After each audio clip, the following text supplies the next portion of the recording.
প্রতিনিধি ও বৈষম্য বিরোধী ছাত্র আন্দোলনের কয়েকজন সমন্বয়কদের সাথে আলোচনা হয়। এস আলম গ্রুপ ২৪টি ভুয়া ও বেনামি কোম্পানি দাঁড় করিয়ে নামমাত্র কাগজে ইসলামী ব্যাংকের ৮১% শেয়ারের মালিক বনে গিয়েছিল। হাজার হাজার কোটি টাকার জমানো আমানত লুট করে প্রায় ৮০,০০০ কোটি টাকার ঋণ নামে হাতিয়ে নিয়েছিল তারা। আর সেই লুটেরা চক্রের অন্যতম প্রধান ঢাল হিসেবে জেএমসি বিল্ডার্স নামের প্রতিষ্ঠানের পক্ষে দাঁড়িয়েছিলেন খোদ সাবেক রাষ্ট্রপতি শাহাবুদ্দিন চুপ্পু। সুপ্রিম কোর্টের প্রখ্যাত আইনজীবী অ্যাডভোকেট শিশির মোহাম্মদ মনির সম্প্রতি ফাঁস করেছেন পিলে চমকানো এই চাঞ্চল্যকর তথ্য। সদ্য ক্ষমতা ও পদ হারানো সাবেক রাষ্ট্রপতি শাহাবুদ্দিন চুপ্পুর বিরুদ্ধে একের পর এক দুর্নীতির নথিপত্র সামনে এনে যখন আইনি পদক্ষেপ ও মামলার প্রস্তুতি চলছে, ঠিক তখনই উন্মোচিত হচ্ছে বাংলাদেশের ইতিহাসের অন্যতম ধূর্ত ও সুবিধাবাদী এক রাজনৈতিক চরিত্রপঞ্জি। এই চুপ্পু কিভাবে রাষ্ট্রের সর্বোচ্চ সাংবিধানিক পদে বসে একজন ব্যক্তি পুরো দেশ ও জাতিকে দিনের পর দিন প্রতারিত করে গেল?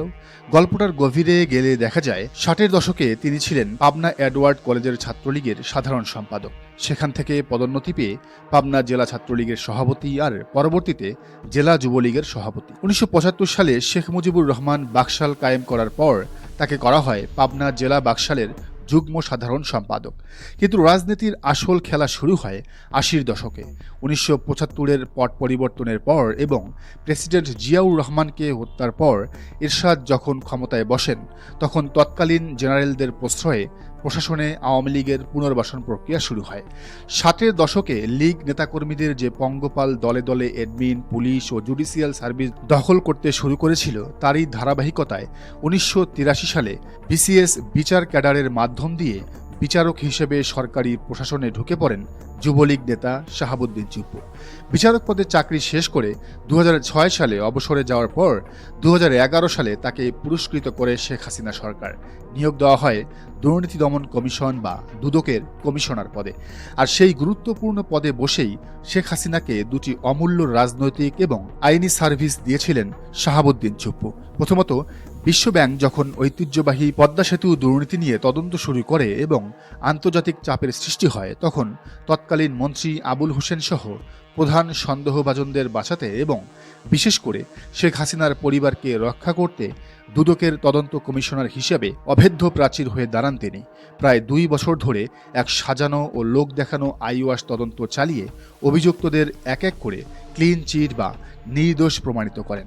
এভাবে শেখ হাসিনার অন্ধ দলদাস হিসেবে নিজের চরম অনুগত যোগ্যতার প্রমাণ রাখেন শাহাবুদ্দিন চুপ্পু।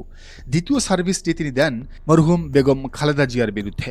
জিয়া অরফানেজ ট্রাস্ট এবং জিয়া চ্যারিটেবল ট্রাস্ট, এই দুই রাজনৈতিক মামলায় হাসিনা রেজিমের সবচেয়ে সুবিধাজনক সময়ে খালেদা জিয়ার নামে তড়িঘড়ি করে দুদকের চার্জশিট ইস্যু করেন এই শাহাবুদ্দিন চুপ্পু, যার প্রত্যক্ষ ও পরোক্ষ ফলশ্রুতিতে বেগম খালেদা জিয়াকে বছরের পর বছর কারারুদ্ধ করে রাখার পথ সুগম হয়েছিল এবং শেষমেশ তিনি এই যাতনায় মৃত্যুবরণ করেন। এই দুটি হাই ভোল্টেজ এবং অনুগত সার্ভিসের পর ২০১৬ সালে যখন তার দুদকের মেয়াদ শেষ হয়, ততদিনে শেখ হাসিনার নেক নজর তার উপর স্থায়ীভাবে প্রতিষ্ঠিত হয়ে গেছে। এরপর সরকারিভাবে তিনি ছোটখাটো কিছু রাষ্ট্রীয় পদ পেলেও তার জীবনের সবচেয়ে বড় ফায়দাটা আসে ব্যাংক ডাকাত এবং লুটারা হিসেবে পরিচিত এস আলম গ্রুপের সাথে সখ্যতা গড়ে ওঠার মাধ্যমে। এস আলম তাকে নিজের ইনার সার্কেলে রিক্রুট করে নেয়। ২০১৭ সালে জোরপূর্বক দখল করা ইসলামী ব্যাংকের ডিরেক্টর বানিয়ে দেওয়া হয় তাকে। পরবর্তীতে ২০২২ সালে এস আলমের মালিকানাধীন অপর প্রতিষ্ঠান গ্লোবাল ইসলামী ব্যাংকের অ্যাডভাইজার পদে বসানো হয় শাহাবুদ্দিন চুপ্পুকে। দেয়া হয় মোটা অঙ্কের বেতন, বিলাসবহুল গাড়ি এবং উচ্চ সুযোগ সুবিধা। সাবেক একজন বিচারক ও রাষ্ট্রীয় কর্মচারী হিসেবে এস আলমের সাথে হাত মিলিয়ে তার রাজনৈতিক এবং অর্থনৈতিক পাপচক্রের ১৫ কলা পূর্ণ হয় ঠিক এই জায়গায়। আর ১৬ কলা পূর্ণ হয় ২০২৩ সালের ফেব্রুয়ারিতে, যখন নতুন প্রেসিডেন্ট নির্বাচনের তোড়জোড় শুরু হয়। হঠাৎ করেই কোনো পূর্ব প্রস্তুতি ছাড়া ভেসে ওঠে শাহাবুদ্দিন চুপ্পুর নাম। আমজনতার কাছে তিনি তুলনামূলক অপরিচিত হলেও শেখ হাসিনার কাছে তিনি ছিলেন অত্যন্ত খাঁটি ও অনুগত দলীয় ক্যাডার, পাশাপাশি এস আলম লবির অত্যন্ত বিশ্বস্ত প্রতিনিধি। সবচেয়ে চাঞ্চল্যকর বিষয় হল ২০২৩ সালের ফেব্রুয়ারিতে যখন নতুন প্রেসিডেন্ট হিসেবে তার নাম আনুষ্ঠানিকভাবে ঘোষণা করা হয়, তখন তিনি কার্যত এস আলম গ্রুপের একজন বেতনভুক্ত কর্মচারী। তৎকালীন গণমাধ্যমে যখন ব্রেকিং নিউজ আসছিল যে শাহাবুদ্দিন চুপ্পু হচ্ছেন দেশের 22তম রাষ্ট্রপতি, ঠিক সেই মুহূর্তে তিনি গুলশান 1-এর গ্লোবাল ইসলামী ব্যাংকের কার্যালয়ে এস আলমের অনুসারীদের বেষ্টিত হয়ে নিজের চেম্বারে বসেছিলেন।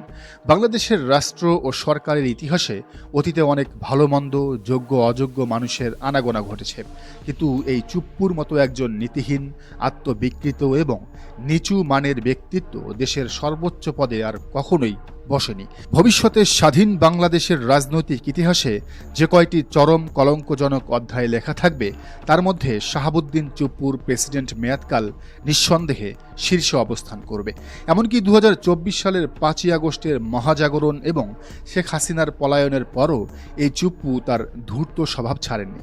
5ই আগস্টের ঐতিহাসিক সেই সন্ধ্যায় মাগরিবের পর যখন বঙ্গভবনে সেনাপ্রধান জেনারেল ওয়াকারুজ্জামান সহ অপর 2 বাহিনী প্রধান এবং রাজনৈতিক দলের শীর্ষ প্রতিনিধিরা দরবারে বসে পরবর্তী করণীয় নিয়ে জরুরি বৈঠক করেছিলেন, তখন সবার সিদ্ধান্তের মুখে এই দুটি বিষয়ে সরাসরি বাধা হয়ে দাঁড়িয়েছিলেন শাহাবুদ্দিন চুপ্পু। প্রথম বাধাটি তিনি দিয়েছিলেন বেগম খালেদা জিয়ার মুক্তির প্রশ্নে। যখন বিএনপির প্রতিনিধি দল দাবি জানায় যে এই মুহূর্তে কারাবন্দী খালেদা জিয়াকে সসম্মানে মুক্তি দিতে হবে, তখন চুপ্পু সুচতুরভাবে বাগড়া দিয়ে বলে ওঠে এই বিষয়টি আপাতত স্থগিত থাকুক, 7ই আগস্ট নতুন সরকার গঠনের পর তারা সিদ্ধান্ত নিক। দ্বিতীয় বাধাটি তিনি দিয়েছিলেন আয়নাঘর সহ গুমের শিকার নিখোঁজ ব্যক্তিদের বিষয়ে। যখন দাবি ওঠে গুম হওয়া সব মানুষকে অবিলম্বে মুক্তি দিতে হবে, তখন চুপ্পু নির্লজ্জের মতো মন্তব্য করে বসে আয়নাঘর বলে কি আদৌ কোনো কিছুর অস্তিত্ব আছে?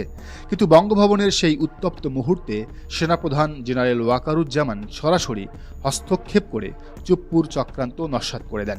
খালেদা জিয়ার মুক্তির বিষয়ে সেনাপ্রধান স্পষ্ট ভাষায় চুপ্পুকে থামিয়ে দিয়ে বলেন, no sir, madam Zia must be released immediately. আর আয়নাঘরের প্রসঙ্গে সেনাপ্রধান কড়া সুরে বলেন, sir, I will take care of it. আজ এত বড় বড় অপরাধ, অর্থনৈতিক লুটপাট, আদালত অবমাননা এবং জাতীয় বিশ্বাসঘাতকতার পর শাহাবুদ্দিন চুপ্পু কি পার পেয়ে যাবেন? সংসদ ভেঙে যাওয়া এবং সাবেক রাষ্ট্রপতি পদ থেকে পদত্যাগের পর সাংবিধানিক আইনের ধারা 51 দেখিয়ে তিনি কি বেঁচে যেতে পারবেন? আইনজীবী শিশির মনিরের তোলা অভিযোগ এবং জনতার কাঠগড়ায় দাঁড়িয়ে স্পষ্ট বোঝা যাচ্ছে আইনের ফাঁকফোকর কি কোনো অনুচ্ছেদ দেখিয়ে এই খলনায়ককে এবার আর রক্ষা করা সম্ভব নয়। কারণ তারেক রহমান নিজেও তার মায়ের বিরুদ্ধে চুপ্পুর করা মামলার প্রতিশোধ অবশ্যই নেবেন। ক্ষমতার অপব্যবহার, লুটেরাদের সাথে হাত মিলিয়ে রাষ্ট্রকে ব্ল্যাকমেইল করার যে চরম অপরাধ তিনি করেছেন, তার জবাবদিহিতা এদেশের প্রতিটি সচেতন নাগরিক আদায় করেই ছাড়বে। প্রিয় দর্শক, বিষয়টিকে আপনি কিভাবে দেখছেন জানান মন্তব্যের ঘরে। আর এই চ্যানেলে নতুন হলে অবশ্যই সাবস্ক্রাইব করুন এবং বেল আইকনটি বাজিয়ে রাখুন।